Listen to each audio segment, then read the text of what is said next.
First of all, I do apologize for any vibrational noise you might hear during this. Those are notifications to text, messenger, Facebook, you name it. I do apologize, email as well, but I just had to let you know in advance. So with that said, again, I do apologize if you hear that during this recording. And with that said, let's move on to this video. 4 years ago, well, actually it's going to be 4 years next month, I talked about why it took me so long to upload Sonic SatAM, the Doomsday Project movie, or basically all 4 parts of Sonic SatAM Season 2, the final 4 episodes, together as a movie on my channel. Now, initially, I did do that 4 years ago, but I had to take it down due to the fact that for some odd, strange reason, I was hit, and I've talked about this before, with a false copyright claim on a video I did about Yogi's First Christmas. And essentially, what happened is it caused me to basically be put into a situation to where I couldn't really do a lot of things, feature-wise, like make money or something like that for at least 90 days. It was just something that blew my mind.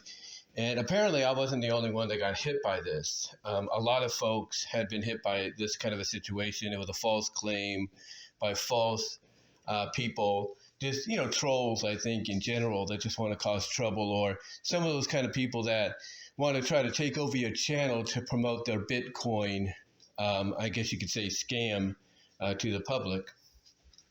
But thankfully, even though I had to wait because, foolishly I took the video down when I shouldn't have, had to wait to get everything back online or back to normal. Thankfully, YouTube's been taking care of this kind of stuff, and I've been hearing less and less. I mean, it still happens, but it's very, very minimal, if you will, less than, basically less than it's happened before. And it's mainly because YouTube is, I think, doing what they can. Google is doing what they can to track these people down and be like, hey, knock it off. We know what you're doing. You're not going to use our platform to promote your stuff. But anyway, what this has to do with my initial uploading of the Doomsday Project 4-parter as a movie is I had to take both it and the 4K version down due to the fact that I didn't want to risk anything at that time. But thankfully, I was able to upload the movie back to where it was. I was able to upload it back, if you will, last year. And actually, when I think about it, it was the 4K version of the movie I had to remove and everything, and not the original version. Because the original version was 2023. It was last year that I re-uploaded it and everything. But again, be that as it may, I just didn't want to take no chances. But to get to the reason I'm doing this, like I said, 4 years ago, I came up on YouTube, I should say, and I talked about the reason why it took me so long to basically upload the thing as a whole. And again, it has to do with copyright.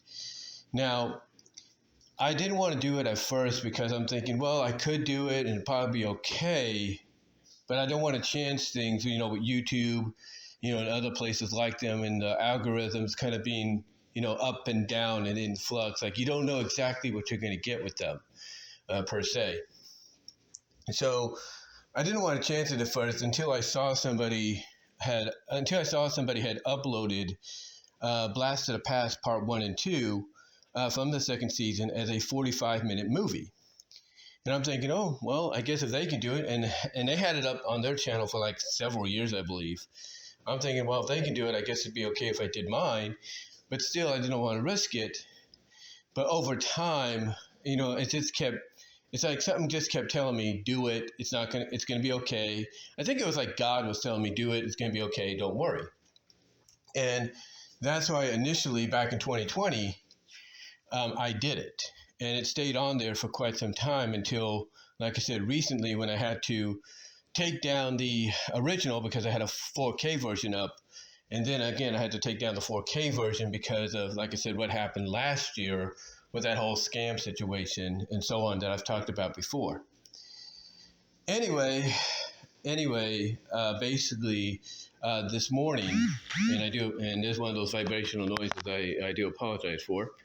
But like I said, basically this morning, I uploaded and premiered a 4K version of the movie. Now, I didn't go the route 4K wise that I did initially. I didn't go 4K wise initially like I did previously when I used Cyber Power Director to do that. Instead, I just went to online-convert.com, went to the 4K 60 frames per second option, and just let it do its thing. And then after it was done converting, I basically uploaded it to my channel and basically set it up to premiere this morning or this afternoon, if you will, and the rest is history. Now, the benefit about it is it doesn't affect my channel. The unbenefit is you can't monetize off that, and that's unfortunate. Now, I do believe over time, platforms like YouTube are going to work it out to where you do something like what I've done, and you'll be able to maybe share the monetization because you're basically showcasing, let's say, these final episodes, but not as they originally were aired, but as something completely different. And basically, that's what I'm doing. But again, that's something that may or may not happen in the future. We'll have to see what the future holds financially for a lot of us going forward after this year. But again, it's like God was telling me, just do it, nothing's going to happen, and I did. And then, like I said, this morning, I uploaded the 4K version, which I used online-convert.com to, convert into 4K, and, there you go. So if you have a 4K TV, or if you have a 4K player to an extent, smart player, whatever, you're able to basically, so check something here. You're able to basically watch it in 4K. Now, I know some people might say it doesn't look like it's 4K. It's mainly because it's been up converted. And that's a little bit more different than like rendering, if you will, because when you're rendering it, you're basically, the software is basically smoothing out whatever needs to be smoothing out whatever needs to be smoothed out, I should say, to make sure everything is working, or make sure everything is good to go. But when it's an up conversion, basically what it does is it just adds more pixelization to it, so that at least it'll look more, I guess you could say, presentable on television or on the screen you're watching it on. But yeah, I've been wanting, but yeah, I had no intention originally back, in 2020 to do it and everything because, like I said, YouTube's algorithm and such is so, unpredictable to a lot of folks that it's just like, what are you going to do? It's like, what are you going to do to try to work around this? You know what I'm saying? I mean, you want to talk about how unpredictable the algorithm is, and I say it with all due respect for them, because they are doing, despite how you feel about YouTube, they in Google are trying their best to try to make the service a little bit more friendly to content creators, more trying to give them more leeway in a sense to where, yeah, you may not be able to make money on certain content when you upload it, but you'll still have exposure for your channel in turn. But again, you want to talk about how unpredictable they are with the algorithm. I did a video, and I'll probably try to link it here, at the end, just like I did with the 4K upload of the Doomsday Project movie, as I call it, and I'll get into that in a moment. Basically, I did a video a couple of years ago. I did a video where I basically used the Cyber Power Director software to create it. But I did a video where it was me on camera. And such. And what I had on the side of me was the climax of Doomsday Project, where, Sally and Sonic are using the Power Stones to destroy the Doomsday Project, and Sally is, gaining super speed because of it. Basically, Sonic's superpower is going into her now.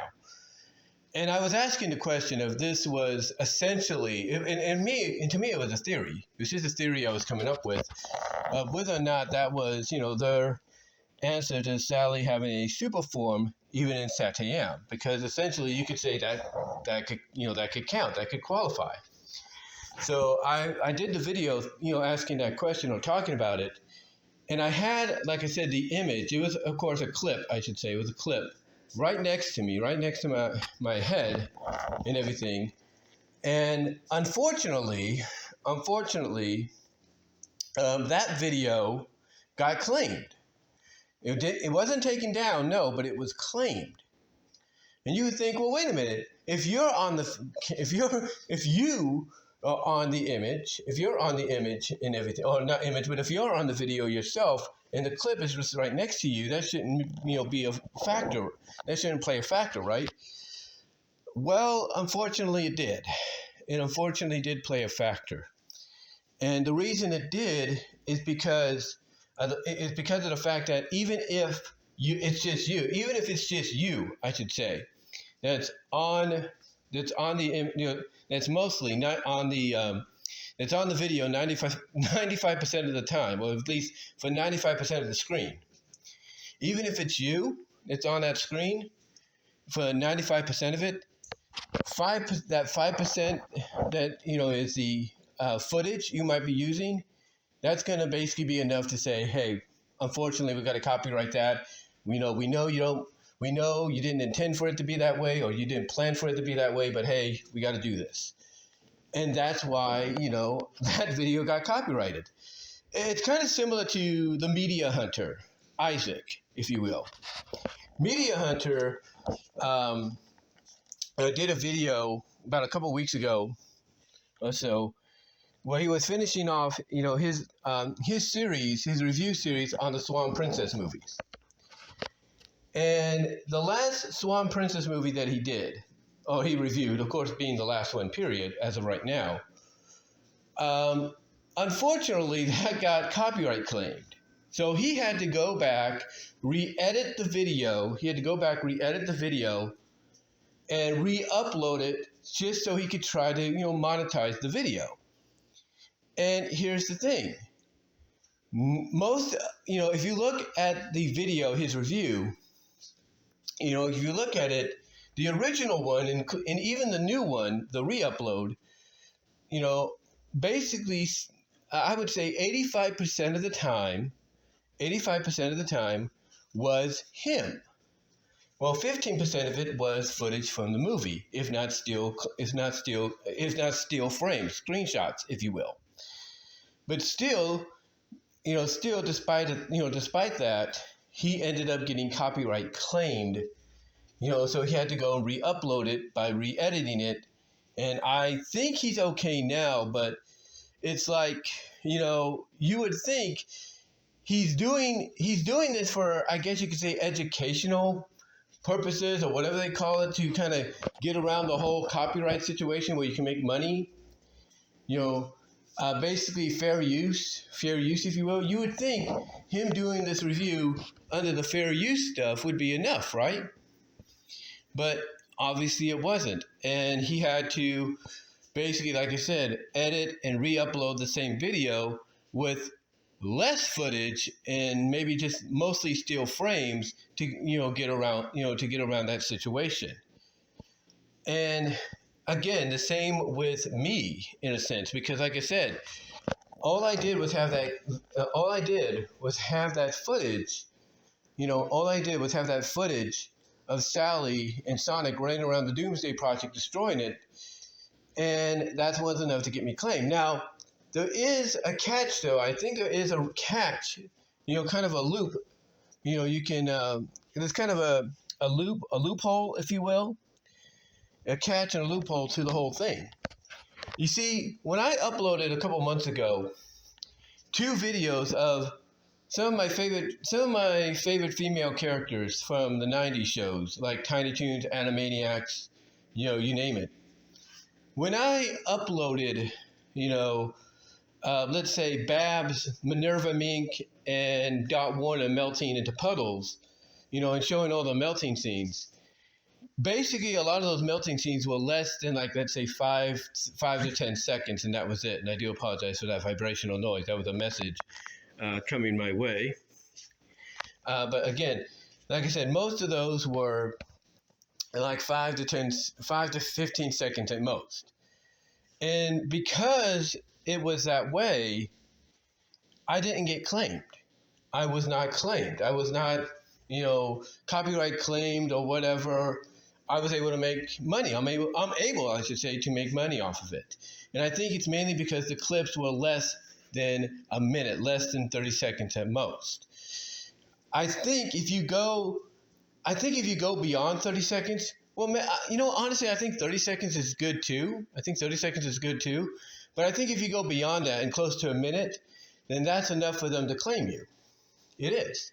I mean, it's kind of like with, Angry Joe, when Joe Vargas and his guys do like reaction videos to trailers and stuff. They have to mute, the music that might be used in the trailer, right? But I notice at times they will at least let 15 seconds, they will at least let 15 seconds of the audio of that music that's being used to be played, and then they mute it. The reason being is because they know from experience that that's a loophole. That if you only do like 15 seconds, if not 30 at most, then you're good. If you go beyond that, you're not good. Stuff like that. But yeah, that's why, going back to what I was saying, that's why I was so reluctant, if you will. I was so reluctant to want to upload what I call the Doomsday Project movie, the final 4 episodes of SatAM Season 2, onto YouTube, mainly because I wasn't sure what I was going to get. But knowing, hey, nothing's going to really happen, you're just not going to monetize it, then that's good with me. That's cool with me. But again, it's just one of those situations that even now, you got to be, like I mentioned with Media Hunter as of recently, you got to be careful about what you upload. You got to be careful about what you use. Because, you might say, well, you and guys like you and Media Hunter have a right, if you will, to maybe want to try to fight something like this. And I'm thinking, yeah, and you know what? You'd be right, I should say. And you'd be right that, hey, we could fight this. But I don't like to do that. Anytime I get a claim, if you will, and they say, hey, you got the opportunity to say, or to tell us you're in the right, I don't want to go through that. I'll just accept it as it is, because I think the more you accept it, the more they're willing to understand that you, as a content creator, understand the rules. Now, yes, SatAM has fought to monetize a video of theirs that they felt they were in the right to upload, especially with the footage they were using. Sometimes people, there have been some that have fought and won, yes. But there have also been a majority of people, more so than those that have fought, that are either just willing to move the video over to another channel where people can watch it uncut, like, Rowdy C of TV Trash, Chris Moore, he does this. He uses OneDrive, and he used to use VENMO, but he also uses OneDrive of Google to allow people to watch his reviews, because of the fact that, yes, he can upload his reviews on YouTube, but he doesn't use footage. He just puts his logo in front because he doesn't, he doesn't want his channel to get, in trouble, and he can still get the review out. Now, there are exceptions, surprisingly, but still, he doesn't want to, chance that with certain, certain reviews, like some of the ones he's been putting up recently from his classic episodes back, almost 10 years, almost 12 years ago, 13 years ago, 10 years ago, he doesn't want to risk, he doesn't want to risk his channel getting in trouble. So I don't blame him. And the thing is, he's probably taking his time to try to transfer a lot of his files over to OneDrive or whatever service he's going to use in the future. But yeah, it's just one of those situations where you don't want to, you don't want to risk things. You don't want to risk anything.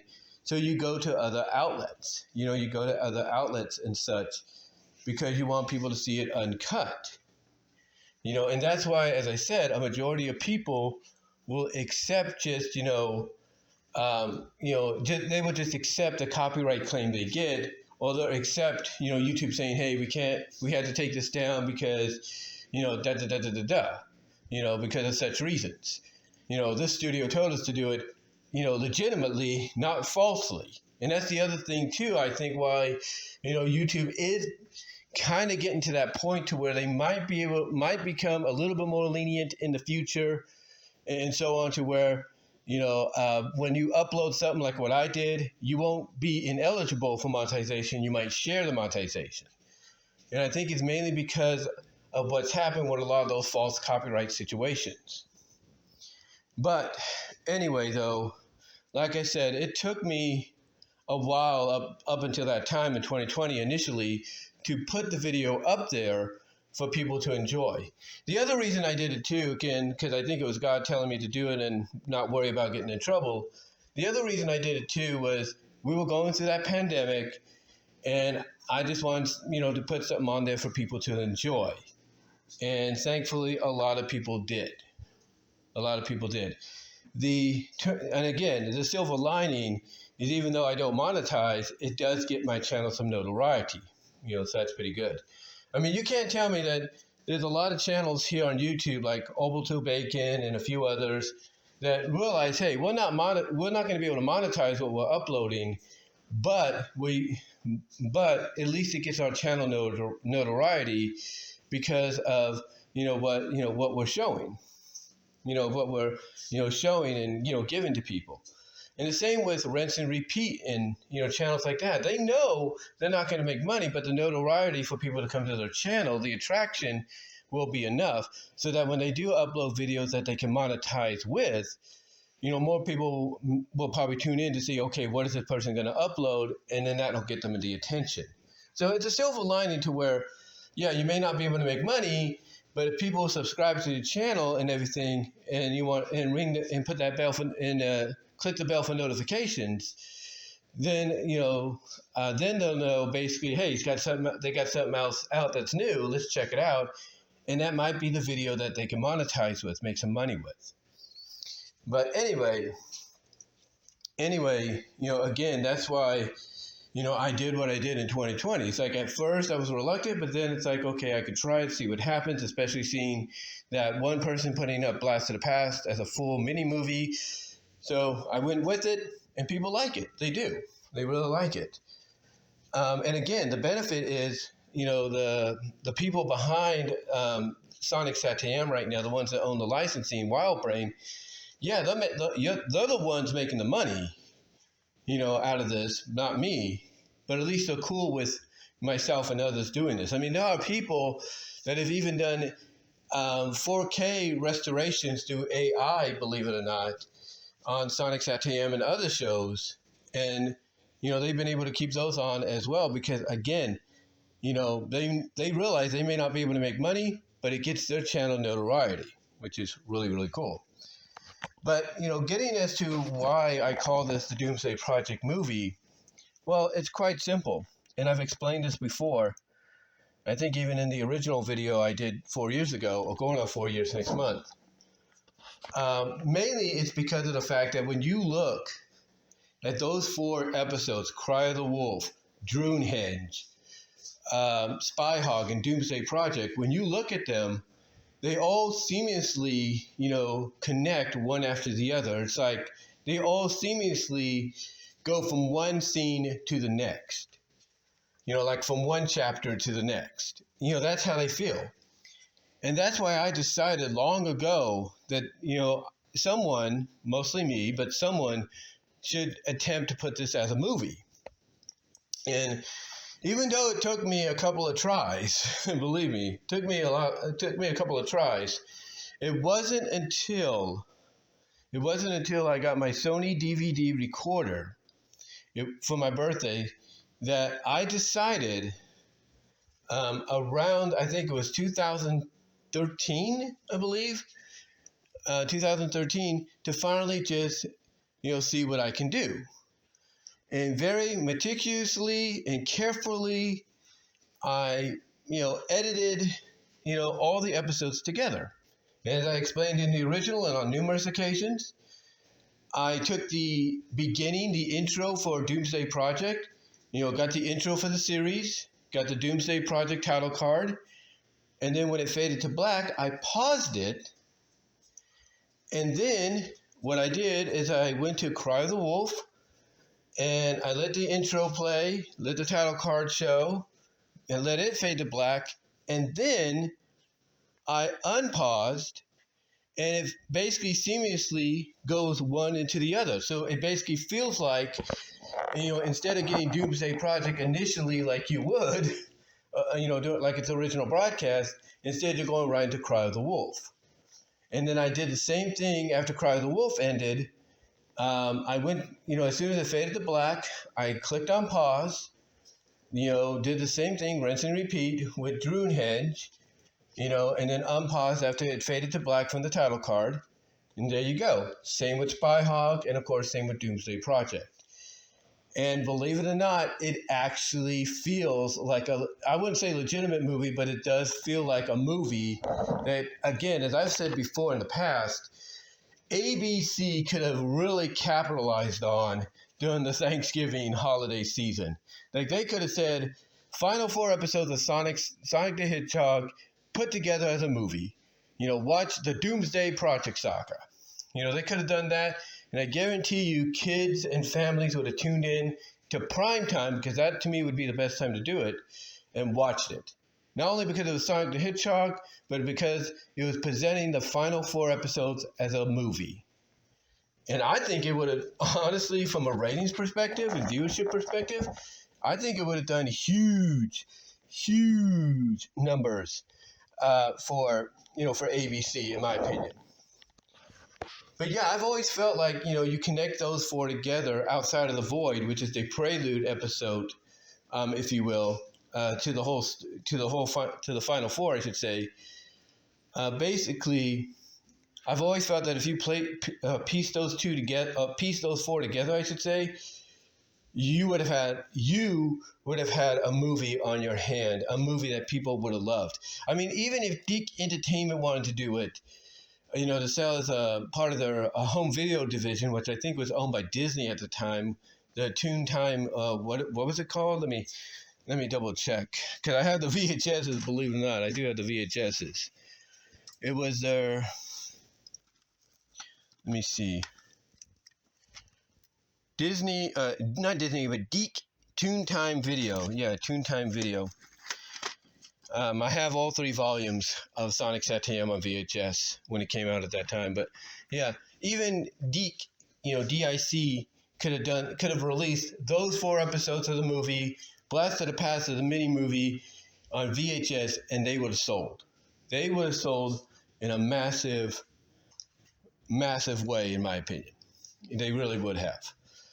But again, that's why I did it, because when I would watch the episodes, it just started to feel like I was watching, a movie in separate parts, or I was watching a miniseries being done chapter-wise, because we all know that when Fox had Spider-Man, the 90s Spider-Man, that a lot of the story arcs focusing on him in later seasons were chapters.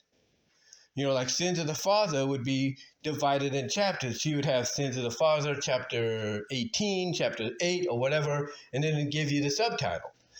That's how I viewed Doomsday Project, or the final 4 episodes, which I call the Doomsday Project saga, or the Doomsday Project movie. That's how I view them.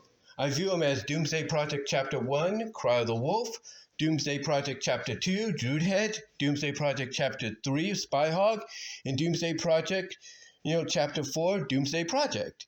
And I even view the Void episode as Doomsday Project Prelude, The Void. That's how I view it. That's how I view it.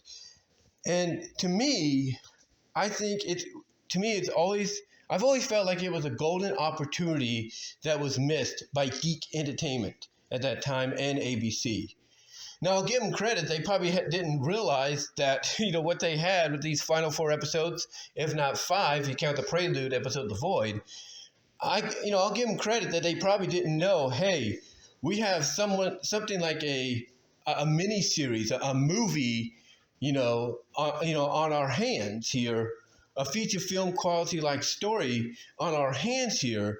We should try to run with it. I'll give them credit. They probably didn't know, but I'm sure looking back on it, people that worked on the series at the time that have probably seen and heard what I've done and probably heard it from word of mouth of others that have seen the upload I put on my channel, they're probably looking at that same upload and they're going like, damn, we missed out. We had an opportunity here and we missed out.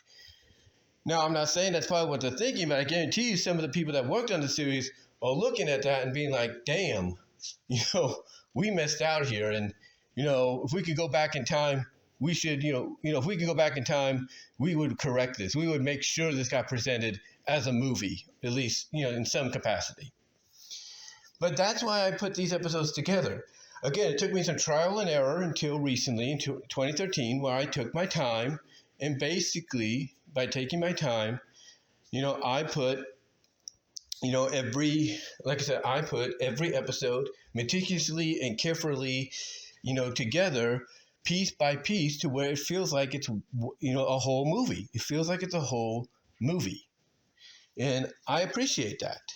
I appreciate, that opportunity to do something like that with the technology we had then and what we have now.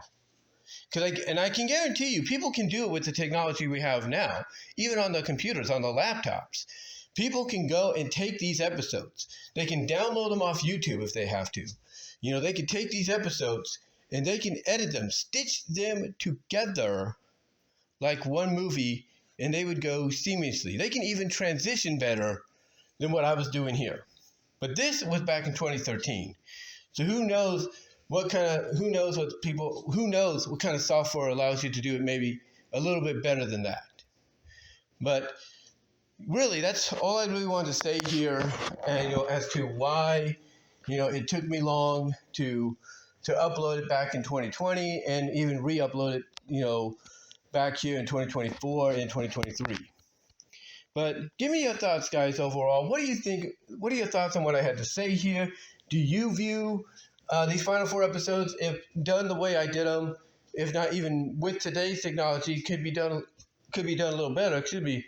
Do you view them as a movie that, had the people at ABC and Geek Entertainment knew about what they had, they could have presented as a primetime special during the holidays, or even sold as a solo VHS direct-to-video movie, under the Geek Toontime Video division.